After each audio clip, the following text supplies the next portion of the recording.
Okay, so we're gonna be back on. Probably gonna have to wait 2 minutes. Sorry, guys. Yeah.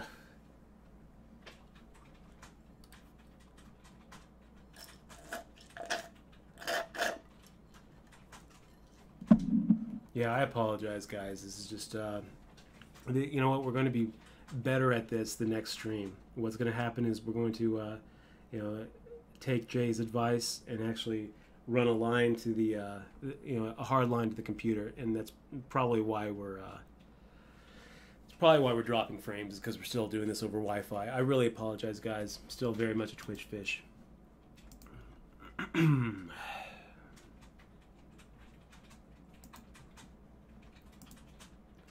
Okay, so we're hand for hand now. 17 players left, and it starts paying 15. You can see here on the lobby that we are right in the middle of the pack with 63,000 chips. They say average is 72,000, but that's a little bit skewed because you know the top of the food chain is much higher than average. So Samuel Adam, he kind of throws off the average. We're fine with the chip stack that we have. We're gonna go. We are actually in a hand here, so we're gonna go ahead and remove the lobby. And here we go. Ace King 6. Do we like it? Not really. I mean, this is one of those situations where Samuel Adam can probably just take it with a bet here. We actually hit a pair. Do we like it? Not really. We're gonna go ahead and, you know, maybe BCM Claw is bluffing. If he is, you know, Godspeed, buddy. And this is going to be just one of those situations where we're happy to have taken a very cheap flop, and when we don't hit, you know, two pair or, you know, at least top pair or better, we're getting away from it. We just don't have the chip stack really to apply a lot of pressure. We have a target on our head right now. We're hand for hand, and we have, even though we're 9th place, we are 2nd worst stack at our table, which is you know, kind of weird. It actually means that the, you know, our stack, our chip, you know, our table has it must have more chips than the other table. So because I'm actually right in the middle of the pack.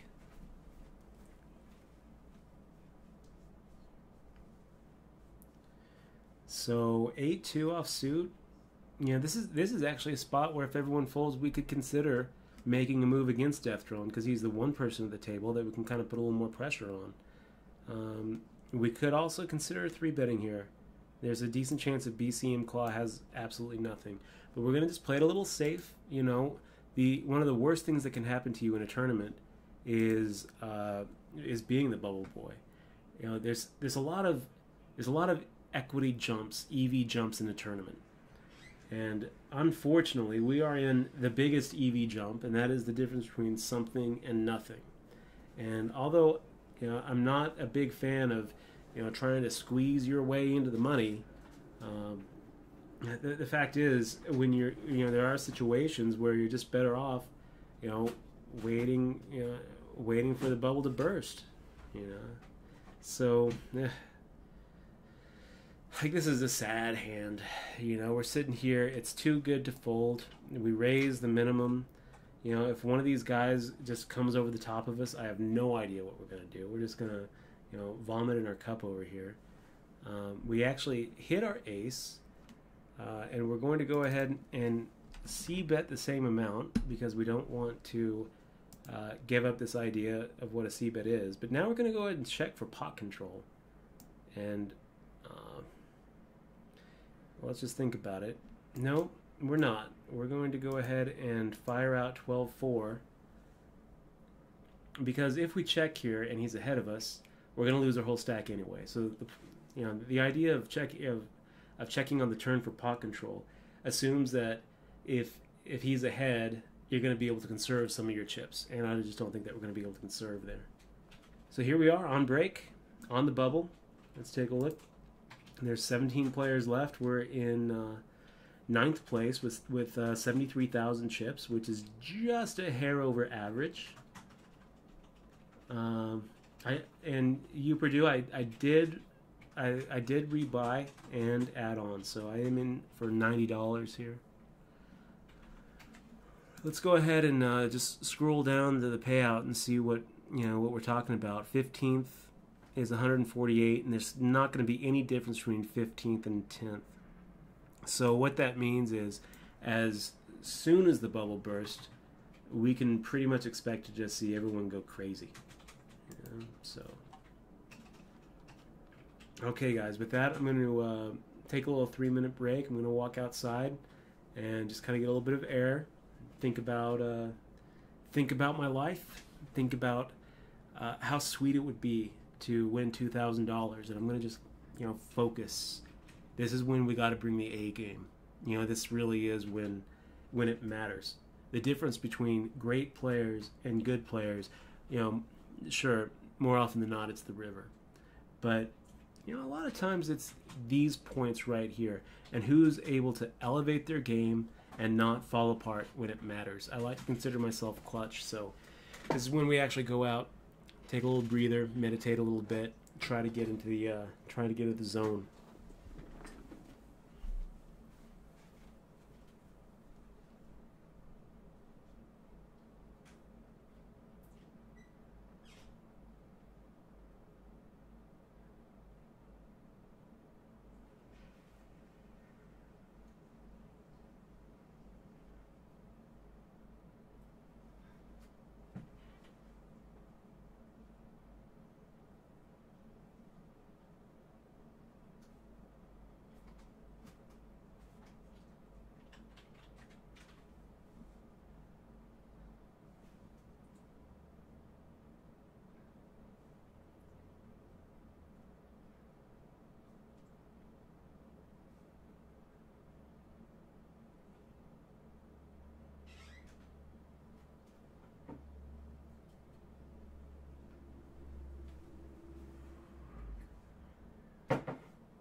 I gotta tell you guys, it doesn't get much more stressful than these situations right here when you're right on the bubble. The best thing you can do is just take some deep breaths, remind yourself that you are... Did you put the lobby up, babe? Yeah, I did. I don't see the lobby right now. Well, we'll go ahead and put it up for a few more seconds for everyone to take a look at. Yeah. Just remind yourself that you deserve to be here. You've put in your time. You've got more experience than anybody else at the table. And just try not to make any big mistakes like this one. This is a very, very big mistake by BCM Claw. I can't imagine what he could possibly have where this isn't a huge, huge mistake. So let's go ahead and fold that hand.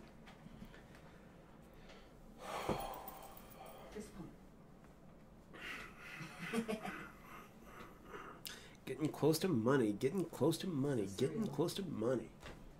Let's go ahead and take out one of these lucky bracelets. Just kind of hold it in our hand and remind ourselves why we're here. Remind ourselves that we actually kind of know a little something about this game. Hopefully a little more than BCM Claw. Hopefully we're not up against Phil Ivey, or hopefully Scros is not like Scott Seaver. Do we make the move?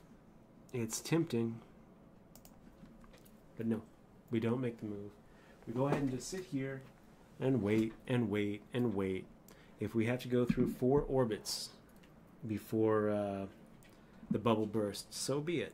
You know, at that point, we'll still have, we'll still probably be above a tween stack. So we're going to be just fine here. We got,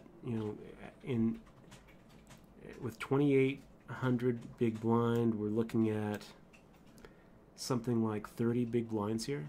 So we can afford a few orbits here. We'll go ahead and, wait 18, 20 hands. We're not really feeling desperate until we get down to 10 big blinds. And again, we just don't have the stack right now to put a lot of pressure on really anybody. The problem is the only guys that we have that we can really put pressure on is BK1048 and BCM Claw. And in order to get to them, we got to wait for their big blind or small blind to hit, and we got to get through Samuel Adams and Leonidas and Ben K in 88. Ben K has also already showed that he's way more than willing to just play back at us. So we don't have the stack to really put pressure on anybody. We just pretty much have to sit back and wait and, hope they make some big mistakes like that. I mean, I don't know why Death Drone decided that was a good move. And this is probably pretty good for us. He's got to be steaming and, really upset with himself for just basically gifting 60,000. Just basically gifted 20 big blinds to BK1048. And now he's got to be steaming just a little bit. If we can just kind of wait until he's not steaming anymore and he's actually, takes a little stock and realizes that, okay, wait a minute. This is actually, $150 real money. I need to just sit back and get it. Then maybe we have a target here that we can take advantage of. We don't really think Death Drone's going to fold, do we? I mean, could he fold? Yeah, absolutely he could fold. He probably should fold. Okay. So now we actually have a target that we can go after that's kind of in the right spot. If we're on the button and everyone folds to us, we're going to go ahead and make the move against Death Drone. Now we have BCM Claw coming at us with a min raise. A very quick min raise. It doesn't really make that much sense. We will go ahead and call with any two cards. 10-5 is, not much better than any two cards. Now he comes at us another very quick bet, which looks like 3/4 of the pot. And we actually hit with 10-5. But I don't think that we really hit strong enough to continue. Even though there's a pretty decent chance that we're ahead here, I just don't like it. I just don't think that we are. I think that we're really looking for a drier flop than we're seeing here. It's close. It's close because it's, there is a pretty decent chance that BCM Claw just has overcards and is just making an aggressive move against us. I don't know. There's also a decent chance that if we call, he's just going to shut down, but this is one of those spots that we don't know what to do. And we've talked about this before. If you don't know what to do, it's okay to fold. If you bluffed us off the hand, good on you, BCM Claw. We would kind of expect him to be making a half pot, continuation bet there, or continuation betting 5,600, the same that he did. He claims that he has king. Do we believe him? I don't know. Not really. I don't really believe it, but whatever. Maybe he did. And if he did, thank you for the very cheap shot at cracking your kings, BCM Claw. That was a mistake. That was a mistake on your part. You don't want to make it super cheap for the big blind to come in and actually get the right odds, implied and otherwise, to actually crack your huge hand. So yeah. If he had pocket kings, then good fold for us. Okay, let's go ahead and look at the lobby. Are we down to 16 yet? Do we have 16? We do. We are at 16. We have a couple stacks that are very low. We're not going to pay too much attention to the other hand. We're just going to go ahead and pay attention to ours. We're not at that point yet where we really have to worry about what the other table is doing. Let's just go ahead and keep on playing strong poker. Ben K and 88. Do we make a stand against you? No, we don't. This is kind of an interesting spot too, because we have to start thinking at this point what we do when the bubble does finally bust. It's probably gonna burst before we it could very likely burst before we even hit the big blind again. And when it does, you're going to see a huge sigh of relief from the table that exhibits itself in the form of looser, more aggro play. Since there's no difference between 15th and 14th and 13th all the way to 10th, the next 5 spots are going to fall off quick. And you're really going to see very aggressive play because people don't care about getting knocked out 15th or 14th or 13th. So, how does that change how we're going to play? The answer is not much. Once the bubble bursts, we're going to be playing super, super fucking tight. Even after it bursts, we're going to be playing tight, until we lose a few more people. We very well might see ourselves. We very well might see ourselves get down to that awkward stage that we talk about, the tween stage, which I hate playing. But that's sometimes that's how it works. Or we might wake up with a really big hand and just completely luck out and get back up to 130,000 because everyone's playing like fools. So we'll see. It's probably going to be one way or the other. But are we going to make the money? Yes, we're going to make the money. This is just one of those situations where we don't screw this up. We could easily just go see a movie at this point. If we have aces, we're playing it. We're not going to even if there could actually be an argument that playing aces in this spot is a negative EV situation. It doesn't matter. We're not going to ever fold like a hand that could just be completely crushing our opposition. And if we get cooler, like with queens against kings or kings against aces, queens against aces, ace king against queens, something like that, whatever, we get cooler. But for the most part, you'll notice that we completely changed how we're playing. We're not making any aggro stabs because we're waiting for the money bubble to burst. I hate to be in this spot, but you got to play the stack that you have at the stage you're in, and this is the other half of changing gears.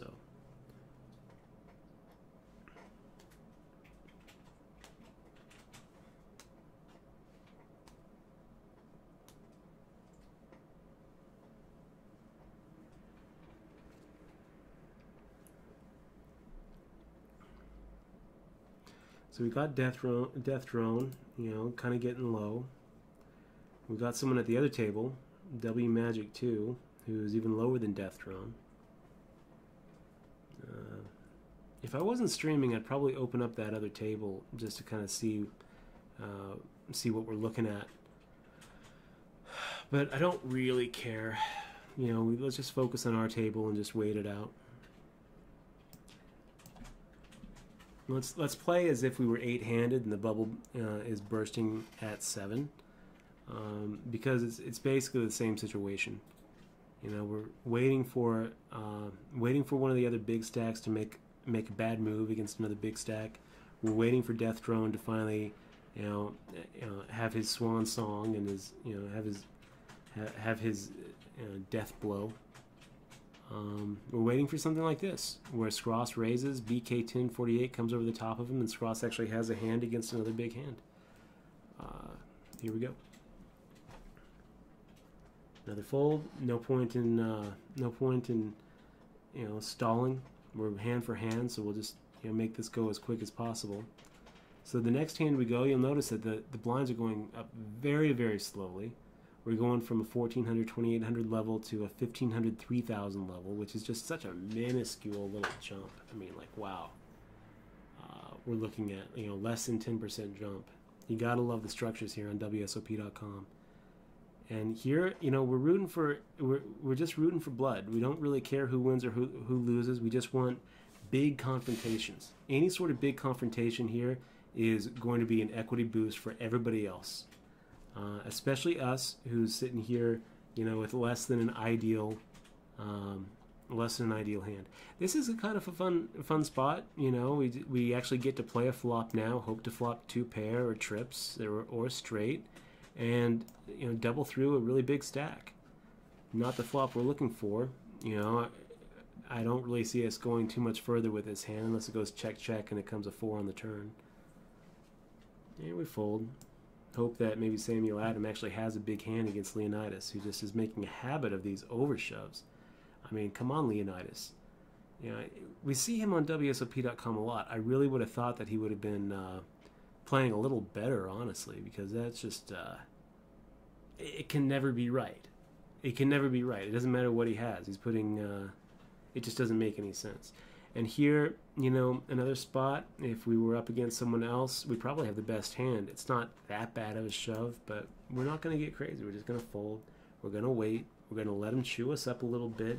We're going to let him, you know, get us to that awkward tween stage. And we're going to hope for situations like this where we actually have a huge hand. If Leonidas actually has aces, well, you know, whatever. We'll go ahead and let him have his aces.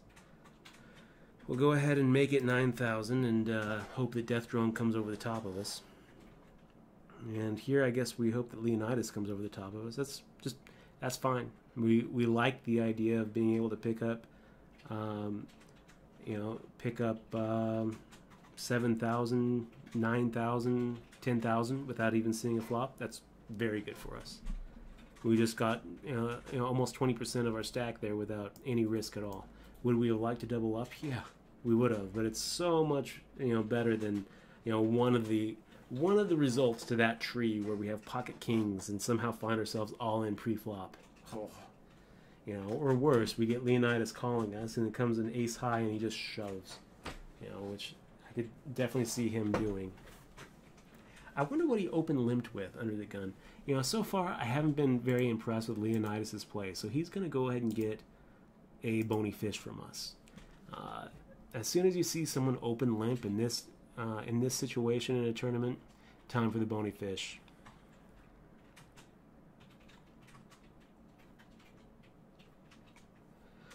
Okay, so we got the King 8 suited. We've got a nice little stack where we've got Ben K and 88 beat. As far as maybe we can abuse Ben, maybe we can abuse Death Drone. Go ahead and fold to BK 108's min raise and play the next hand. Sitting here with 21.5 big blinds. Not a bad spot to be in, really. And if we get the right situation, we might go ahead and take a little stab at taking a little pot pre-flop. This isn't a bad spot. BCM folds. I think we go ahead and raise here. We hope that S cross goes ahead and folds. We're gonna kind of throw up if one of these guys comes over the top of us. But we're risking 2 big blinds out of our 21 to pick up a nice little pot. And then Leonidas here. I mean, fuck, what is he doing? How can we possibly fold this? It's just like, ugh. So he's not letting us play the game we want to play.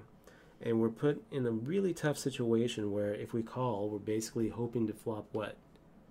2 pair, We'll go ahead and fold, and we're going to just have to remember that Leonidas made this little stupid raise on us in the future, and we folded to it. What that's going to do is it's going to entice him to do the same thing, but basically just rewarded him for pushing us off a hand, which is never fun. I hate that. I hate folding there. And usually I'd call, but he's got the stack to abuse us, and he just did. That's, he's playing his stack well. Okay, if he bluffed us, he bluffed us. There's just not a lot of places to go with ace-6. I would rather have like a 7-6 suited or a pocket fives hand there than an ace-6, where a lot of the time you're going to be looking at playing up against a dominated hand with absolutely no idea where you are, even if you do flop your hand. The power of ace-6 is not having the ace. It's that by you having the ace, it's less likely that other people have the ace. That's why we like raising with ace-6 offsuit there. Not because it stands a re-raise, because it really doesn't. It stands a re-raise less than a hand like 8-6 suited. So, there we are. King 3 offsuit. Do we come on board? No, we don't. Just fold and we let him keep on taking little chunks of us. 300 at a time, guys. You're doing good. Doing good. Just keep on biting little chunks off of us. Hate the stack we have right now. This is just such a tough position. 19 big blinds. It's still kind of nice we get to, make these minimum raises to, betting 6,000 to win 6,900 is always pretty fun. And you gotta love this too. We got the monster stack making this min raise to us and giving us just beautiful odds to make the call and flop just a monster, which is what we're going to try to do here. And that is not the monster we're looking for, so we just check fold. We'd be checking any flop. We'd be checking if we did flop some, what are we looking for? 2 pair, some sort of weird straight draw with a, flush draw, something big. No pair 7 high is not what we're looking for. But we're not going to fold. We don't want to start giving them the impression that we're going to be giving up our big blind to min raises. So, Poker Pete 555, thanks for joining the stream. Let them focus on winning this tourney. Thank you. I appreciate it. The stack is not going the way I want it to go. I want it to be going up. I would so much rather have, 180,000, have Samuel Adams stack. It's also really bad, the position of the table we find ourselves in, where we don't really have good spots to pick on. To pick on Death Drone, we have to get through Sam Adams. To pick on Ben K, we have to, get through Sam Adams and Leonidas. We hate our spot. We're sitting here with, 16 big blinds with just a hair above a hair above a tween stack. We're going to go ahead and give this a shot here and see if we can just get Death Drone to fold for us. Maybe he does. What sucks is if he shoves, because we're not folding. We're not going to fold for 11,000 more.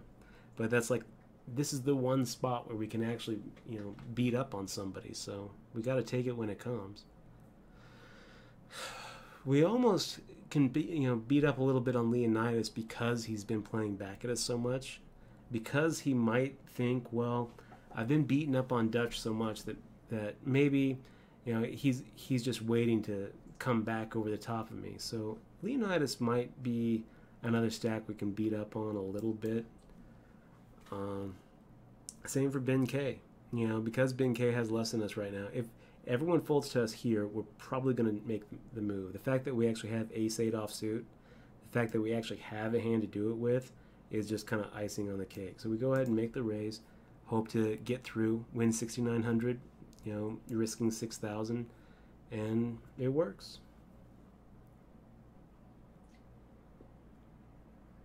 And, once again, it didn't matter what we had. If everyone folded to us, we were making the move. The fact that we had ace-8, that it always helps when you have a little something there.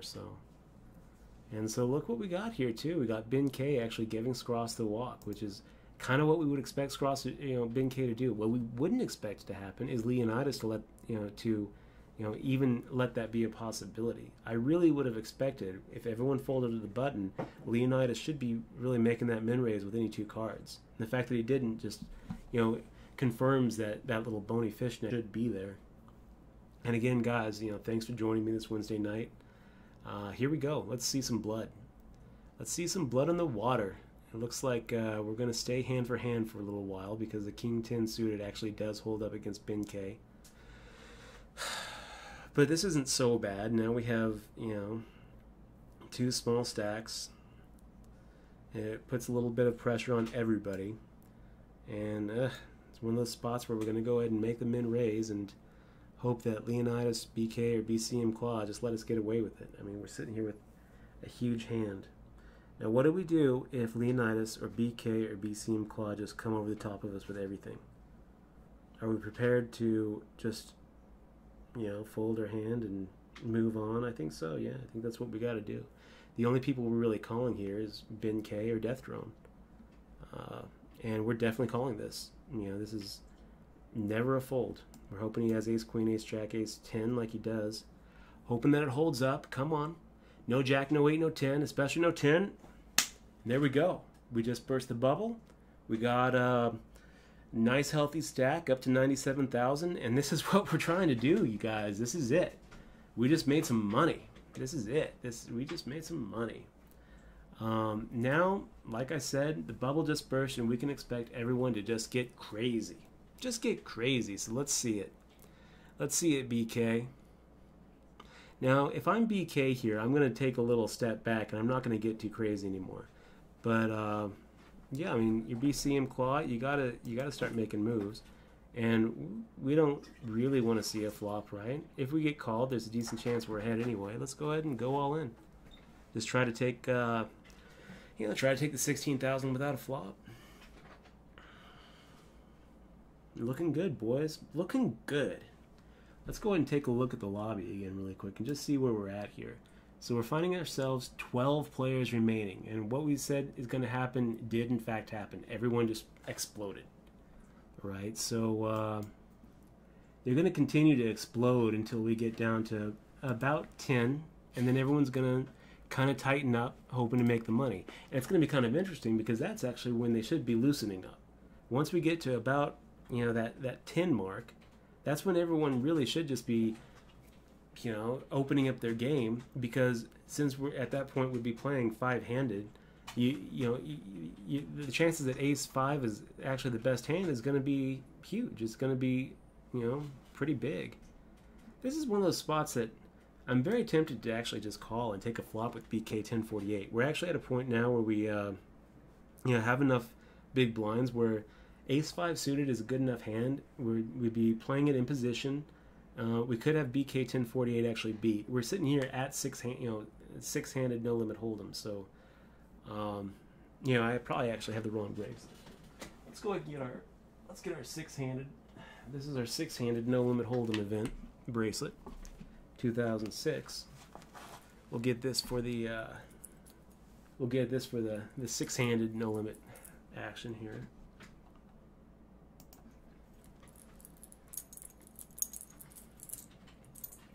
And we're going to try to remind ourselves that we belong where we are.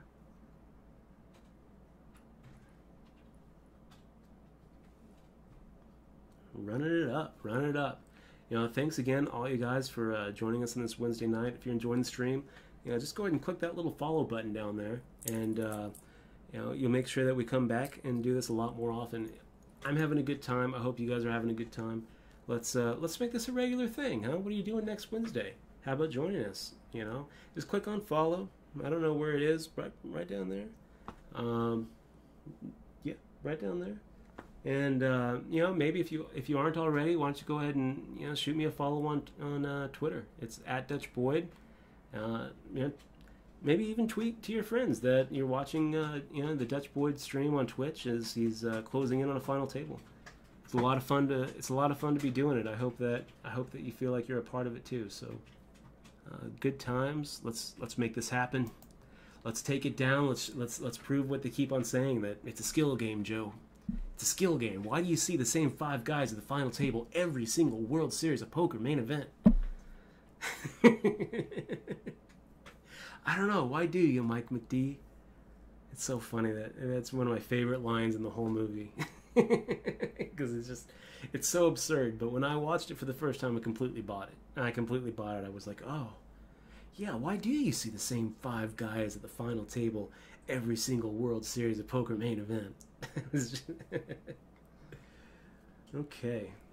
Let's take a look at that lobby again.